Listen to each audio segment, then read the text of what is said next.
Meals at real tables with real food are making a comeback. You know, TV shows like Poe's Kitchen and Jamie Oliver's Kitchen and MasterChef are reawakening imaginations and exciting taste buds, which is fascinating to me because they're TV shows and you can't smell what's coming out of the pots and the ovens, but we can taste it.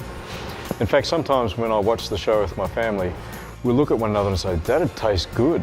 Because there's something about getting together around a meal. The aromas, they stimulate our senses and they start to get juices flowing inside of us and we can taste the food coming.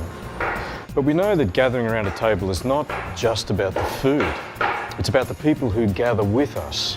Because when we sit at a table with friends and family, it's about relationships. That communication takes place, conversations happen, winks and nods and dad jokes take place, and it all goes into the mix.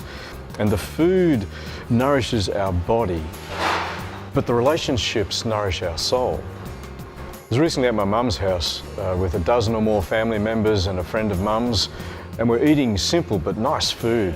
It was freshly cooked corned beef and fresh bread and corn relish, and over the top of that wafted freshly brewed coffee and the smell and the aroma of my wife's chocolate moist cake.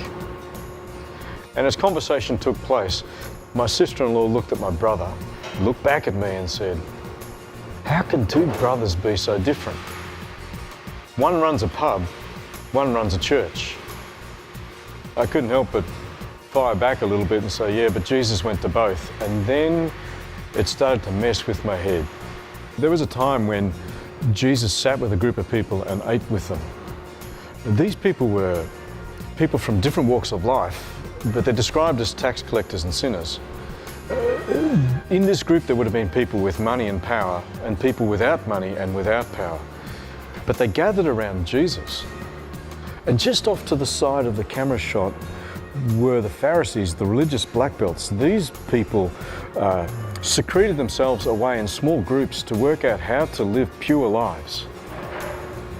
But they weren't eating with Jesus. They wanted to honor God, but they weren't eating with Jesus. It's sort of like, you know, parties you go to, a 21st or engagement or even a wedding, and you go there and you find the different groups of people gather. And it's fascinating to me, always at these parties, the church people meet at one end of the room and the non-church people meet at the other end of the room, and hardly anyone crosses over, except the host. It's a bit like that in this scene with Jesus talking and eating with tax collectors and sinners, while the Pharisees are off to the side. And my sister-in-law's words kept running through my head. How can two brothers be so different, come from the same house, yet one runs a pub and one runs a church? I often walk through the towers and see people, and I sit at restaurants and eat meals and drink their good coffee, and I just wonder, will there be a time when church people will eat with these people? Will there be a time when church people will sit with someone who runs a pub? Will there be a time when church people find their place at the Father's table?